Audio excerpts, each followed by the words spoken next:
O programa a seguir tem classificação indicativa livre.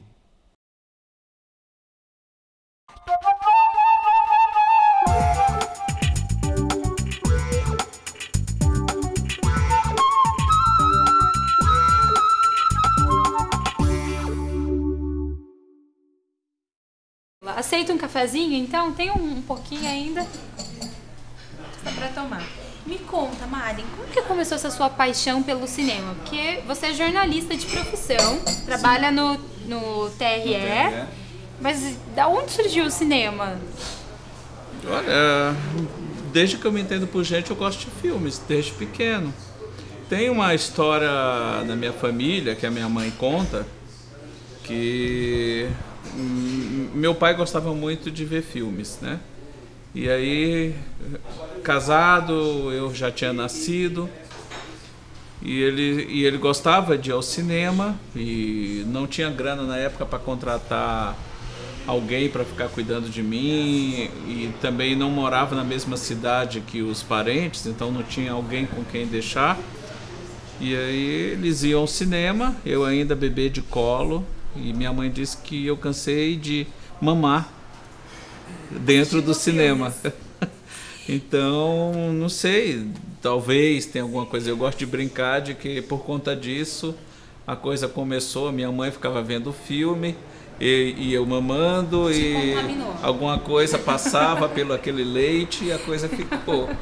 Pelo menos é uma historinha legal para contar. Sim. E em que cidade era isso, Mari? Isso é do Nordeste, né? Mas na época meus pais moravam em Natal, que foi onde eu nasci. Mas com 8 meses eles voltaram para Teresina, mas mesmo assim a história continuou lá. Como que era o cinema nessa época, Mari? Conta pra gente. Era uma época até bem diferente de hoje. Era comum você ter um cinema nas cidades, eram cinemas de rua, não existia cinema de shopping, não existiam salas pequenininhas. Uma coisa na praça, era rua, era praça, o painel grande, as salas não eram tão pequenas. A menor sala de Teresina, por exemplo, nessa época era uma sala de 700 lugares, que hoje é maior do que as maiores salas de qualquer shopping. Normalmente hoje nos shoppings as maiores salas têm 350, no máximo 400 lugares. A menor sala da cidade tinha 700 lugares. E a cultura do cinema é forte, então, lá no Nordeste, Mari? Como que você avalia? Olha, eu creio que seja, até porque uma coisa até que eu defendo, o melhor cinema que é feito hoje no Brasil é feito no Nordeste. No sentido de ser um cinema mais criativo, mais corajoso, diferente do cinema que é hoje feito no maior centro, que é Rio e São Paulo. Claro, tem coisas boas também feitas no Rio e São Paulo, mas a maioria são comédias, são filmes bem mais voltados para uma fórmula comercial, algo assim que não envolve muito risco. Aí você vai, o Brasil é até privilegiado nesse sentido, existem polos de produção de cinema em vários pontos do país, cada um com seu jeito de fazer, seu estilo bem característico. Mas se você põe no lápis, assim, anota numa folha, os filmes mais interessantes feitos nos últimos 10 anos, por exemplo, aqui no Brasil, a maioria deles com certeza virá no Nordeste. Feitos pelo Marcelo Gomes, feitos pelo Sérgio Machado, feitos pelo Karim Ainus, feito pelo Cláudio Assis, são cineastas, agora mais recentemente o Kleber Mendonça Filho, são diretores que estão trabalhando já há bastante tempo e cujos trabalhos estão começando a ganhar espaço. Infelizmente a maioria ainda restrita aos festivais, mas em termos criativos, em termos de ousadia criativa, é o de melhor que tem sido feito recentemente no Brasil. Coragem do nordestino ali nas telas. Sim, aquela máxima de que o nordestino é antes de tudo um forte. Eu acho essas frases assim um pouco exageradas, mas pelo menos nesse sentido existe uma identidade e um jeito bem peculiar e bem diferente, bem criativo de contar as histórias. Bom, você falou de cinema no Brasil, vamos entrar nesse assunto então, Mari. Como que a gente pode avaliar, né, o cenário brasileiro hoje, né? A gente tem visto aí uma ebulição de filmes que não ficam tratando mais só de temáticas como a favela ou como, né, o Nordeste daquela forma mais Ariano Suassuna, vamos assim dizer, mais regionalista. O que você tem sentido hoje? Eu acho que é um momento muito bom, a produção vem aumentando. Cada ano você percebe que tem mais filmes sendo exibidos. O que ainda é um grande problema para o cinema nacional é o momento final, a exibição. Encontrar espaços para que esses filmes sejam exibidos. Né? Não é nem muito uma questão de... Não vou dizer que seja barato, mas eu acho que o problema maior não é nem esse. É uma questão quase que cultural. Há um relacionamento meio estremecido entre o público e o seu cinema. É um problema histórico, não é um problema de hoje, é um problema que já vem há bastante tempo, mas se você for lá, por exemplo, para a década de 1950, comecinho da década de 60, havia uma relação muito mais íntima entre o público brasileiro e o seu cinema. Isso foi se perdendo, claro. Tivemos um golpe militar no meio do caminho, tivemos movimentos cinematográficos importantes nesse período, mas que se afastaram desse público, até por conta da temática, da estrutura narrativa desses filmes. Isso afugentou aquele público brasileiro que estava mais acostumado com as chanchadas da Atlântida ou com os dramas românticos da Veracruz. Então era um tipo de filme que agradava as massas. Não é por acaso que hoje os filmes brasileiros que mais sucesso fazem são justamente as comédias, né? O brasileiro historicamente gosta de comédias. E aí isso é bem sintomático. Mas muitos cineastas estão encontrando formas de fazer com que esses filmes cheguem ao grande público. E há, claro, um trabalho de divulgação desses trabalhos junto às curadorias dos festivais. Um filme que é exibido no festival e chama a atenção já consegue uma penetração maior na mídia e, consequentemente, consegue abrir espaço para exibição. E é mais ou menos isso, quase que um trabalho de guerrilha, de abrir espaço, a força, uma briga contínua. Marlin, conta um pouquinho pra gente, né? O que mais te encanta aí? Estudar o cinema ou fazer a crítica de cinema? Conta um pouquinho pra gente sobre essas suas experiências e o que você mais gosta. É um pouco de tudo, porque a partir do momento... No começo, quando eu comecei a assistir, ir ao cinema, ver os filmes e falar sobre eles, era aquela coisa mais de curtição, de gostar de ver filmes, né? O meu irmão, que nasceu logo depois de mim, o mais próximo de mim, a gente cresceu junto, também tem o mesmo gosto, então era com quem eu mais dialogava. E alguns amigos também que gostavam. Mas chega um ponto em que você começa a se interessar mais pelo fazer.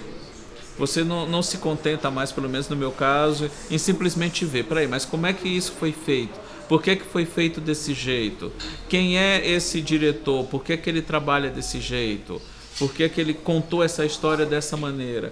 Então isso vai despertando, pelo menos despertou em mim, uma vontade de conhecer mais sobre aquela arte. Aí, claro, isso envolve estudo, debates, cursos, aprimoramento e, claro, assistir mais filmes ainda. A pergunta que não quer calar. Qual que é o seu diretor favorito? Qual que é o seu filme favorito? Olha, para responder o filme favorito, para mim é bem fácil. O meu filme favorito, quem me conhece sabe, é A Felicidade Não Se Compra, do Frank Capra. Mas o Frank Capra não é meu diretor favorito. É um diretor que eu tenho muita estima. Agora, escolher um diretor favorito é difícil. Tem muitos que eu gosto muito. É mais fácil eu montar assim um time de diretores que eu aprecio. Eu não saberia dizer assim de pronto qual é o meu favorito. Eu gosto muito de Stanley Kubrick, de Billy Wilder, de John Ford, de Orson Welles, de Alfred Hitchcock, Howard Hawks, do Ingmar Bergman, do Fellini, do Truffaut, do Kurosawa, do Ozu, do Mizoguchi. A lista é grande. Aqui no Brasil, do Nelson Pereira dos Santos, do Glauber Rocha, e também dos mais novos. Eu gosto dos trabalhos do Jorge Furtado, adoro Karim Ainuz. Então a lista é muito grande, é muito difícil escolher um único diretor. Marlin, você tem uma tradição aqui em Curitiba, virou o crítico de cinema de Curitiba, o crítico do Paraná. Vamos falar a verdade, Marlin, né? Vocês têm em todos os grandes veículos aí, né? Até na TV UFPR participa de um quadro também. Como que isso foi acontecendo na sua vida?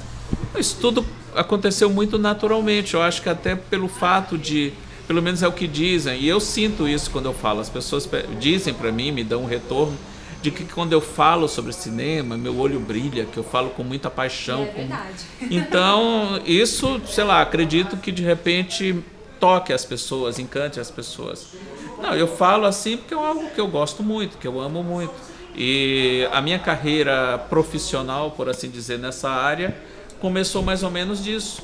Começou meio que por acaso. Eu lembro que eu estava na gráfica do pai de um grande amigo meu, já falecido, e conversando sobre cinema. Era um dos papos mais recorrentes dessas conversas. E me lembro bem, ia estrear o Retorno de Jedi, o episódio 6 do Guerra nas Estrelas, do Star Wars. Na minha época era Guerra nas Estrelas, hoje ficou com o título original, hoje é Star Wars. E na época, em Teresina ainda estava inédito o Império Contra-Ataca, que era o filme do meio. E até por conta da estreia do Retorno de Jedi, o cinema da cidade, o principal cinema da cidade, iria exibir o Império Contra-Ataca, até para as pessoas poderem... Naquela época tinha uma coisa muito legal que hoje, infelizmente, não existe mais. Os filmes ficavam mais tempo nas prateleiras das distribuidoras, o prazo de validade era maior, e como não existia esse mercado de home video, de TV a cabo, não existia nada disso, o principal espaço para se ver filmes era o cinema. E era muito comum, pelo menos na minha cidade, o cinema periodicamente, pelo menos 2 vezes por ano, ele realizava festivais, reapresentando aqueles filmes mais assistidos, mais pedidos durante os 6, 7 meses anteriores. E no caso assim do Star Wars, quando foi anunciado o 3º filme, eles reapresentaram o primeiro, o episódio 4, iam exibir o inédito episódio 5 lá na cidade, para depois estrear o episódio 6. Então você tinha a oportunidade de rever aqueles filmes no cinema, quando chegava uma estreia maior. E aí eu já tinha assistido ao Império Contra-Ataca, tinha feito uma viagem ao exterior e tinha visto esse filme já fora. E aí eu comentei com esses meus amigos, comecei a falar do Império Contra-Ataca. Eu já vi, aí comecei a falar do Império Contra-Ataca para eles. As minhas impressões sobre o Império Contra-Ataca. E aí um desses meus amigos que estava lá nessa conversa, ele estava assumindo a editoria cultural de um dos jornais da cidade. Ele chegou para mim, isso era uma terça-feira. Ele chegou para mim, o filme ia estrear na sexta. Na época as estreias eram na sexta, voltou, agora é às quintas. E aí ele chegou para mim e disse assim: Marden, você escreveria tudo isso que você conversou, falou aqui com a gente agora sobre esse filme? Você escreveria isso do jeito que você conversou com a gente? Eu disse: posso tentar, acho que sim. Eu nunca tinha escrito nada para jornal nenhum. E nunca tinha escrito nada sobre cinema. Eu sempre conversa. Já era jornalista nessa ainda época? não, ainda não. Eu ainda estava terminando o 2º grau. Não tinha, estava no último ano, nem pensava em fazer jornalismo. Eu pensava em... Aliás, eu não tinha feito faculdade nenhuma, eu tinha viajado, eu não tinha nenhum curso que me interessava demais na época. Então eu trabalhava já, mas não tinha feito faculdade ainda. E aí eu disse: tá, eu escrevo. Eu entreguei para ele o texto, ele disse: se você me entregar esse texto até quinta-feira, até depois de amanhã, eu publico na edição de domingo do jornal. Aí eu escrevi, eu sentei, peguei a máquina de escrever do meu pai, sentei e escrevi 3 laudas sobre o filme. E foi publicada, foi a minha primeira. E, consequentemente... Quase uma página do jornal. Mas pegou a página inteira. 2 semanas depois eu escrevi sobre o Retorno de Jedi. E daí começou. Eu passei a ser colaborador do jornal nessa época e não parou mais. Mesmo quando eu me mudei para cá em 92, eu colaborei com vários jornais aqui, escrevi para o extinto Correio do Povo, escrevi para o Estado do Paraná, para o Jornal do Estado, para a Gazeta. Escrevi durante 4 anos na Folha de Londrina. Com a Folha de Londrina aconteceu uma coisa engraçada. Na época a Folha estava reestruturando a equipe de Curitiba porque ia lançar um suplemento cultural às sextas-feiras, o Folha Viva. E eu fui participar de um seminário que foi promovido na época pelo Palácio Avenida, na época que ainda era Bamerindos. Foi uma semana de palestras e debates sobre cinema.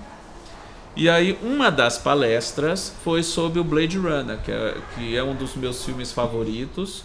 E é o filme que mais vezes eu assisti. Eu assisti até hoje o Blade Runner 84 vezes. 84, É. cinéfilo declarado. Eu gosto muito do Blade Runner. E lá, quando terminou a palestra, foi até um jornalista do Rio Grande do Sul que veio proferir a palestra. Quando terminou a palestra, começaram a fazer um monte de perguntas sobre o Blade Runner. E chegou uma hora que ele não sabia responder. Aí, quem E aí eu levantei a mão e disse assim, olha, eu sei. Aí eu respondi essa pergunta na hora. Fizeram depois uma outra e o cara também não sabia responder. E aí eu passei a responder as perguntas sobre o Blade Runner. E o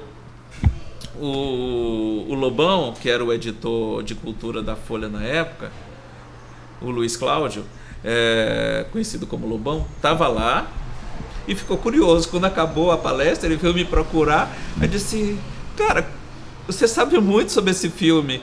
Você gosta? Eu disse, nem gosto. Quantas vezes você já assistiu esse filme? Na época eu devia ter visto umas 60 vezes, mais ou menos, não sei. Eu disse, olha, vou mandar um repórter, eu quero fazer uma matéria contigo sobre essa tua paixão pelo Blade Runner. Eles mandou um fotógrafo e um repórter lá no meu apartamento, aí me fotografou com o cartaz do filme, fez uma matéria de quase página inteira sobre a minha paixão pelo Blade Runner. Aí eu comentei com ele depois, olha, eu escrevo sobre cinema, é uma coisa que eu gosto. Você quer? Aí ele me convidou para compor a equipe de articulistas do Folha Viva.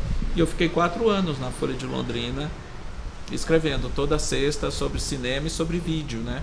Tinha uma coluna de vídeo e eu comentava também o lançamento de cinema principal da semana. E aí sim, aí eu comecei a ter um espaço regular na cidade. Aí, na rádio também, na rádio, né? Veio depois. A rádio veio quando eu já conheci o Vili, e o Vili sabia da minha paixão por cinema, que eu entendia muito de cinema e tudo. E aí quando ele montou o 96 Minutos, quando ele saiu a primeira vez da CBN e foi para a antiga Rádio Rock e montou o 96 Minutos, ele me convidou para compor a equipe de comentaristas falando sobre cinema. E daí veio o resto. Um desafio, né? Falar de cinema na rádio. Mas é uma coisa legal, porque de uma certa forma eu voltei às minhas origens, né? De conversar, de falar. Sim. E aí veio daí. A rádio abriu espaço para outros espaços e a coisa cresceu. Mari, vamos falar um pouquinho sobre os festivais? Hoje a gente tem uma onda de festivais, né, de cinemas aqui no Brasil, e eles acontecem principalmente naqueles polos que você comentou que nós temos hoje de cinema brasileiro. Como que você avalia isso? Fez com que também o cinema mais experimental, o cinema brasileiro crescesse? Olha, a grande vantagem que eu vejo em relação aos festivais é justamente de abrir espaço para um tipo de produção que em condições normais nunca seria exibido numa sala comercial. Claro, muito do que é apresentado no festival não consegue espaço depois. São esses trabalhos mais experimentais, mais ousados, que não se encaixam no perfil de público que os exibidores esperam. Mas o fato de ser exibido no festival dá visibilidade e abre porta para que esse filme seja exibido num festival no exterior, que ele seja comercializado para uma TV a cabo ou para uma empresa que comercialize ele em DVD, em Blu-ray. E são muitos festivais mesmo no Brasil. Praticamente todos os estados têm um festival de cinema. Os principais que a gente tem hoje é o de Gramado, que é um dos mais antigos, o de Brasília, tem o de Pernambuco, tem o do Ceará, tem no Maranhão, tem no Amazonas, tem aqui no Paraná. Então é algo bem espalhado e que consegue abarcar várias tendências, tanto regionais como de outras partes do país. E também um tipo de festival que tem crescido bastante no Brasil nos últimos anos são os festivais universitários, que têm funcionado como primeiro contato de aspirantes a cineastas. Cresceu também consideravelmente os cursos nessa área audiovisual, o que tem permitido que daí surjam bons talentos, né, grandes talentos. Muitos terminam sendo absorvidos pela televisão ou pela área publicitária, mas alguns mais puristas conseguem fazer cinema daquele jeito mais artesanal, mais assim, das antigas, mas é algo que eu costumo até dizer para quem me pergunta: se você não tiver pudor e quiser trabalhar com audiovisual, espaço tem, você vai conseguir. Se você quiser ser mais purista, mais fundamental nesse sentido, o caminho é árduo e é muito mais difícil. O mais difícil hoje não é nem produzir. Existem muitas leis de incentivo, claro, varia muito o grau de investimento que essas leis proporcionam, mas existem hoje muitos mecanismos, muito mais do que há 15, 20 anos atrás, mecanismos para a produção audiovisual. O grande problema continua sendo o mesmo: onde eu vou mostrar esse material quando ele ficar pronto. E há também, eu percebo isso muito nos trabalhos que eu vejo dos festivais universitários, há por parte dos realizadores um apuro técnico muito bom. Você percebe visivelmente que os trabalhos são bem feitos, na sua maioria, tudo muito bem enquadrado, posicionamento de câmera perfeito, iluminação caprichada, cenários, tudo muito trabalhado, tudo muito bem trabalhado. Há uma preocupação muito grande e há uma qualidade visível nos aspectos técnicos dessas produções, mas ainda há uma certa deficiência no conteúdo. Eles sabem montar uma estrutura muito bonita para contar uma história, mas o problema é como contar essa história. Normalmente são ideias interessantes, mal desenvolvidas, ocas, que você não sabe direito onde ele quer chegar com aquela história, mas tudo muito bonito. Mari, falar um pouquinho sobre o filme que foi indicado ao Oscar, para o Oscar de 2015. Conta pra gente as suas impressões, né? Eu tava torcendo por ele. É. Porque eu acho que ele tem uma temática... Hoje eu não quero voltar sozinho, né? Ele tem a forma como ele foi produzida também é bem sintomática desse período. O diretor não conseguiu dinheiro para fazer o filme, se não me engano é Daniel Rezende o nome do diretor. Ele não conseguiu grana para fazer o filme de início, ele fez um curta-metragem. Jogou esse curta-metragem na internet e ganhou uma boa visibilidade com esse curta-metragem. Ele foi muito assistido, o link onde ele estava foi muito acessado, e isso possibilitou ele levantar o que ele precisava para transformar num longa. E a própria campanha do filme foi uma campanha assim meio que de guerrilha, mas o filme teve um faturamento até considerável, se não me engano foi mais de 200 mil espectadores no cinema. Muito desse público foi graças ao boca a boca. Quem viu o filme gostava muito, saía falando bem do filme. Tanto é que aqui em Curitiba ele ficou um bom tempo em cartaz. Ele ficou mais de um mês em cartaz aqui em Curitiba. O próprio trabalho agora vendendo o filme em DVD também está muito interessante, porque curiosamente fizeram uma cópia pirata do DVD. O que em termos de cinema nacional é algo até para se ficar lisonjeado, né? Você teve um filme pirateado. Normalmente eles pirateiam os grandes blockbusters americanos, né? E aí o diretor teve uma boa sacada. Ele colocou à venda no site do filme o filme por R$10, que era o preço que estavam vendendo no camelô da esquina, o pirata. E aí ele botou o título de DVD Pirata Oficial. Boa sacada. Foi uma boa sacada. E agora, com a indicação que o filme teve pelo Comitê Brasileiro para ser o representante do Brasil na disputa na categoria de melhor filme estrangeiro, eu vejo que ele tem boas chances.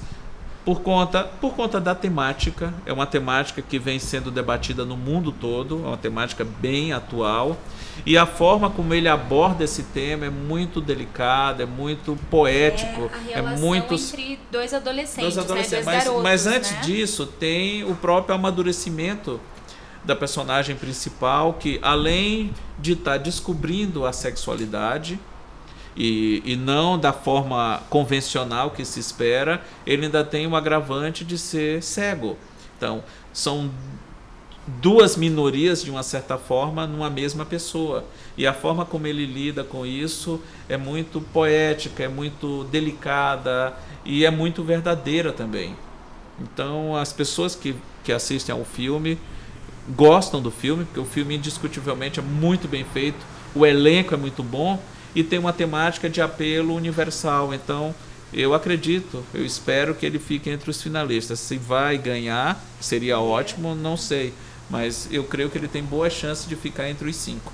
Eles tinham até outros filmes muito bons que poderiam ter sido selecionados. Como ano passado eles selecionaram O Som ao Redor, que eu até esperava que ficasse entre os 5, pela carreira internacional que o filme obteve em muitos festivais. Foi um filme bastante elogiado, recebeu até uma homenagem, uma indicação especial do New York Times, ficou entre os melhores filmes do ano na lista do New York Times. O título em inglês do filme também era muito bonito, né? Aqui no Brasil, O Som ao Redor, que eu acho um título muito bonito também, mas em inglês ficou Neighboring Sounds, tipo assim, o som da vizinhança, né? É um título que em inglês é muito sonoro. Hoje Eu Quero Voltar Sozinho, o título em inglês dele também ficou um título legal, The Way He Looks, que em princípio não tem nada a ver com o título brasileiro, mas que funciona. Sim. Eles iam botar Today I Don't Want to Go Home Alone. Não, né? Não combina. Talvez não combinasse, né? Mas eu acho que The Way He Looks ficou um título legal em inglês. Martin, pra gente encerrar, queria que você comentasse um pouquinho sobre o seu blog, né? Você também escreve sobre cinema, faz críticas lá, apresenta pro pessoal. Na realidade, eu montei o blog em 2006 como um complemento dos trabalhos que eu já vinha fazendo no rádio, em TV. Só que eu perdi os 3 primeiros anos praticamente tentando achar uma cara para ele, um formato para ele. Até que em 2009 eu achei.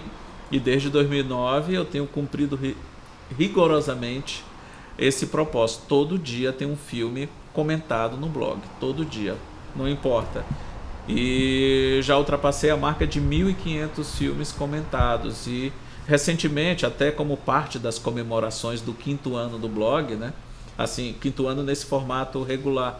Ele está com visual novo e eu consegui agregar nele todos os outros trabalhos que eu faço, né? Você pode acessar o meu canal do YouTube por lá, alguns podcasts que eu tenho. Então está tudo integrado no mesmo lugar. Antigamente eu tinha que dizer, se quiser ver os vídeos, você tem que ir no YouTube, no lugar tal. Se quiser ver o podcast, tem que fazer assim. Agora está tudo junto. Eu basta dizer o endereço do blog e você encontra tudo lá. Tem Martin para ouvir, Martin para ver e para ler. E para ler, está tudo lá. E o blog também tem algumas ferramentas que permitem que quem acompanha ele possa vê-lo do jeito que quiser. Ele tem um formato padrão, que é o que você vê na hora que abre. Mas ele permite você vê-lo em formato de revista, em formato de linha do tempo, em formato de clipe. Você escolhe. Aí fica bem ao gosto do freguês. Então tá bom, Martin, muito obrigada, viu, pela sua participação. Dizer o endereço do blog, né? É verdade, desculpa, qual que é o endereço? www.cinemarden.com.br. Tá, ok, Martin, muito obrigada pela sua presença, viu, aqui no Papo no Café. Foi uma delícia bater esse papo com você. Obrigado e muito convite. Sucesso aí na sua carreira, viu? Obrigado. Ok.